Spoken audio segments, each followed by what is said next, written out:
Early voting in the November election starts Monday, and Texas voters will weigh in on a number of constitutional amendments. And some communities have mayoral races and school district propositions. Local election officials are hard at work preparing for Monday. KVUE's Daniel Perot got a behind-the-scenes look at how Travis County is preparing and joins us now live with more on that. Daniel.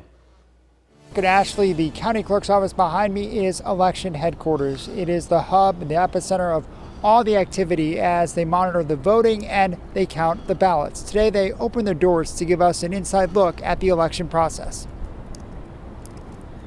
These are all of our ballot marking devices in their cases. At Travis County Elections headquarters, workers are busy filling these blue boxes with equipment and supplies, preparing them to be sent off to early voting sites. It is a pretty big undertaking to line up all of this equipment, track it all, follow all the state laws. Roughly 1,200 workers will be involved in this election to help things run smoothly. It's what we call the heartbeat of the election. This is the call center where workers like LaShawn answer voter questions. They're expecting to get around 10,000 this election. We get a lot of voter calls just checking on their status for registration to make sure that they are eligible to vote. LaShawn has been working on local elections for nearly 30 years. This allows me to touch people, impact lives, and make a big difference at the same time. Down the hall, teams spent the morning running logic and accuracy testing on the electronic poll books. Those are the tablets workers use to check voters in. All of this today is just intended to give an extra level of confidence and confirmation that our equipment is working appropriately.